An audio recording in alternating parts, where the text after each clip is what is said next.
რეგიონული მდგომარეობა მაღალმთიან აჭარაშიც ქედის მუნიციპალიტეტის 7 სოფელში მეწყრული პროცესები განვითარდა სტიქიამ დააზარალა ადგილობრივი მოსახლეობა მეწყერი სოფელ ვარჯიშის ხებერიძეების და სოფელ სირაბიძეებში დავითაძის ოჯახის საკარმიდამო ტერიტორიაზეც ჩამოწვა. ფიზიკური დაზიანება მიიღო სატვირთო ავტომობილის ორმა მგზავრმა მოძრაობისას ავტომობილს ლოდი დაეცა დაშავებულები, მათ რეფერალურ საავადმყოფოში გადაიყვანეს. ექიმების ინფორმაციით პაციენტების მდგომარეობა სტაბილურია მეწყრის შედეგად ჩაიხერგა სოფლებთან დამაკავშირებელი გზაც ქედის გამგებლის მოვალეობის შემსრულებლის ინფორმაციით მობილიზებულია მძიმე ტექნიკა უწყვეტ რეჟიმში მიმდინარეობს გზის გაწმენდითი სამუშაოები. მეწყრული პროცესები განვითარდა ხულოს მუნიციპალიტეტშიც მეწყერი ჩამოწვა ქედის რაიონის სოფელ ტაკიძეებში. ნიადაგი ჩამოიშალა და მიწა საცხოვრებელ სახლს მიებჯინა. ამ დროისათვის ხულოსა და შუახევის 9300 აბონემენტს ელექტროენერგია არ მიეწოდება. ენერგოპრო ჯორჯია შეაცხადებენ, რომ დაზიანებული ელექტროსადენების აღდგენას ქარბუქი ხელს უშლის. ენერგოკომპანიის საზოგადოებასთან ურთიერთობის სამსახურის უფროსი გენო სურმაილას ინფორმაციით ელექტროენერგია ასევე ქობულეთის 1600 და ხელვაჩაურის 200 აბონენტს არ მიეწოდება. რამოდენიმეჯერ ჩამოწვა მეწყერის ვარეში 3-ჯერ მოხდა გაწმენდა, მაგრამ მეწყერული მოვლენები ვითარდება ესე.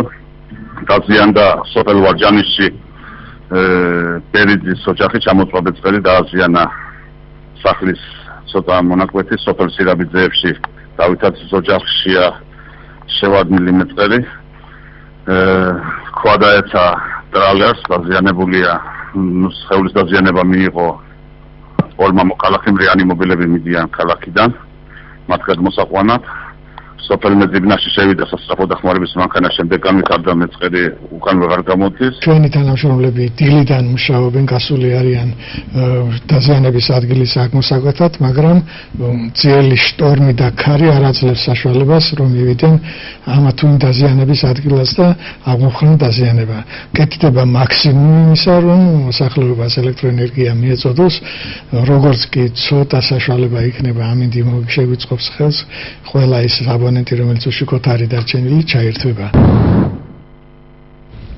და როგორი მდგომარეობა ამ დროისათვის ბათუმში და რა ზარალი მიადგა რეგიონს სტიქიის შედეგად აჭარის საგანგებო და გადაუდებელი სიტუაციების მართვის სააგენტოს უფროსის მოვალეობის შემსრულებელი მამუკა თურმაინძე ისაუბრებს პირდაპირ ეთერში მოგესალმებით ბატონო მამუკა ძალიან დიდი მადლობა სტუდიაში სტუმრობისთვის ბატონო მამუკა რა ინფორმაცია გაქვთ ამ დროისთვის შტორმთან დაკავშირებით რა ეტაპზე ძლიერდება თუ შესუსტდა სტიქია და როდის ელოდებით სტიქიის პიკს როგორც ვიცით საღამოს 12 საათისთვის არის პროგნოზის თანახმად სტიქიის პიკი მოსალოდნელი წინასწარი ინფორმაციით რომელიც იყო შემოსული საგანგებო სიტუაციების მართვის ოპერატორთან ჩვენ ვიყავით ინფორმირებული წინასწარ რომ იქნებოდა საშორნო მდგომარეობა იქნებოდა ტემპერატურის კვეთრი ვარდნა და ასე შემდეგ წუხელი დილის 5 საათზე უკვე გამოიკვეთა შტორმი გამოიკვეთა ქარი რომელიც გაძლიერდა საათის 11-ისთვის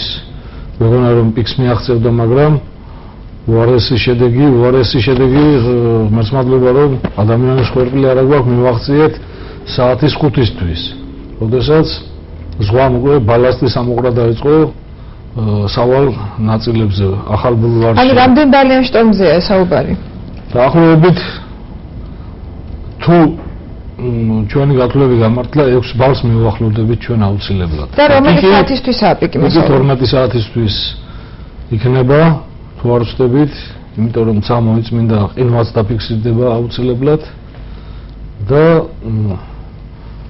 ნახოთ როგორ განვითარდება. და როგორ ფიქრობთ, არის თუ არა რეგიონი და ქალაქი მზად ასეთი ძლიერი სტიქიის შესახედად, ვიცით რომ 24 საათიან რეჟიმში მუშაობს რიგი სამსახურები მათ შორის თქვენი, რა მეთოდებით ებრძვით სტიქიას? ჩვენი სამსახური, პირადად ჩვენი სამსახური უზრუნველყოფილი არის ნებისმიერი ტექნიკით, ეხლა მე არ ვაქებ არავის, მაგრამ ჩვენი ფინანსთა სამინისტროს ვეკუთვნით ბალანსი ვარ და ნებისმიერი ჩვენი იდეა მიწოდებული რომელიც რეალურია, ეგრევე რეალიზებულია ტექნიკურად მზად ვართ, გავუკლავდეთ სტიქიას, მაგრამ სტიქიას წინ ვერ აღუდგება ვერავინ.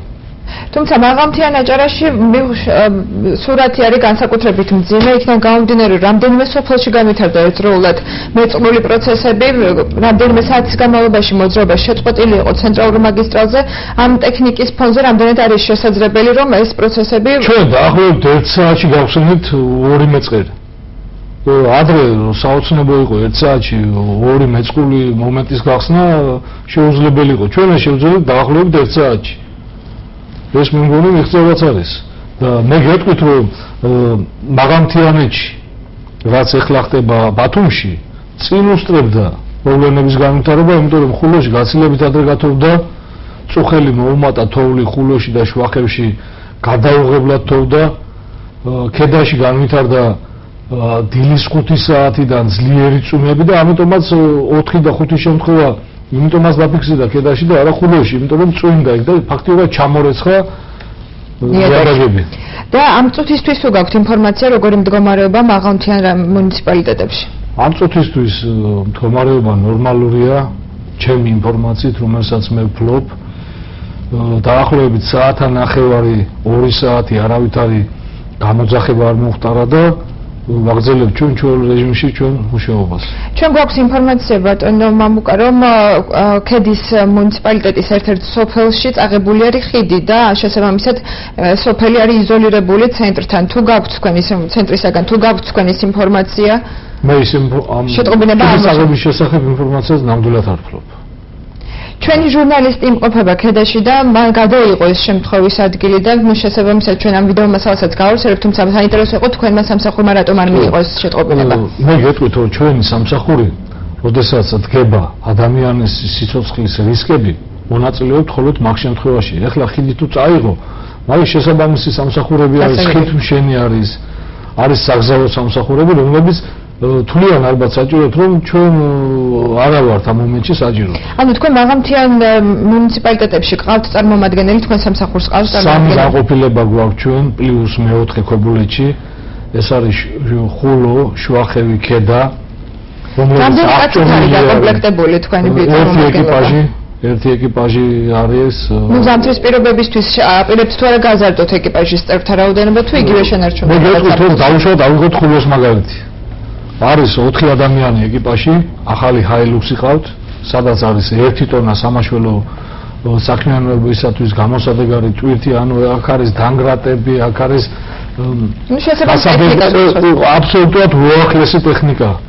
ჩვენ გვაბადია, დღეს ჯაჭვებით გავუგზავნეთ რომ ზამთრის პერიოდისთვის მზად იყვნენ მძღოლები და საჭიროების შემთხვევაში ხულოში თუ ფლაში არის 4 ადამიანი არა, ჩვენ შეგვიძლია მობილიზაცია გავუკეთოთ და იქა უცბად აღმოჩნდეს 20 ადამიანი. არის მეორე სულა, მესამე სულა, რომლებიც გაფრთხილებული არიან სტიქიური უბედურების დროს, როდესაც ხარდება საშტორმო ან რაღაცა ასეთი რომ არ დატოვონ ხულო. ანუ თქვენ დღეისათვის დღევანდელი სტიქიური მოვლენების დროს თუ გააგზავნეთ დამხმარე ჯგუფი მაღალმთიან რაიონებში აჭარაში? გაგზავნილი ყავთ ჩვენ დამხმარე ჯგუფები, რომლებიც სხედან ჩვენ ოფისებში ჯერჯერობით არ დაგჭირდა მათი დახმარება და უმკლავდებიან. თუმცა მობილიზებული ჯგუფები. და დასკვნის სახით რომ გითხრათ, რამდენ ხანს გაგრძელდება აჭარაში შტორმი და როგორი არის პროგნოზი, როდის გამოიდარებს, როდის დამშვიდდება მდგომარეობა? შტორმი აჭარაში გამოიდარებს, შტორმი დასრულდება უпроსტად აჭარაში დღეს 12 საათის შემდეგ. ზღვა დაიწყებს დაწყნარებას 24 საათიანი დღე მაინც არის საჭირო რომ ზღვა დაწყნარდეს და უკვე ზეგისთვის შეგვიძლია ვიხილოთ ზარალის შესახებ თუ გაქვთ რაიმე ინფორმაცია საინტერესოა? ზარალი ფაქტიურად ეხლა ჩვენი გადმოსახედიდან უფრო ჩვენ გვაქვს სამაშველოს ვიდრე ჩვენი გადმოსახედიდან მაგისთვის არის სპეციალური სამსახურები, რომლებიც ადგენენ ამ ზარალს. თუმცა თქვენი ჩვენი სამუშაოები, რომლებიც განლაგებული არის დაწყებული სარფიდან ჩოლოქამდე დაზიანებული არის, სახურავები ახდილი აქვს. მოსახლეობის კუთვნილებას გულისხმობ და არა სახელმწიფო დაწესებული. ორი შემთხვევა იყო გამოძახება, როდესაც ხე დაეცა ავტომანქანებს და ზვარეში ჩამოწოლილ მეწყერებს თუ ჩავთვლით ეგ არის. გასაგები, ძალიან დიდი მადლობა ბატონო მამუკა, წარმატებებს გისურვებთ ტელემაყურებელს. შევახსენებ აჭარის საგანგებო და გადაუდებელი სიტუაციების მართვის სააგენტოს უფროსის მოვალეობის შემსრულებელი მამუკა თურმანიძე საუბრობდა მაცნეს სტუდიაში პირდაპირ ეთერში. გამოგზავნებთ გამოშვებას.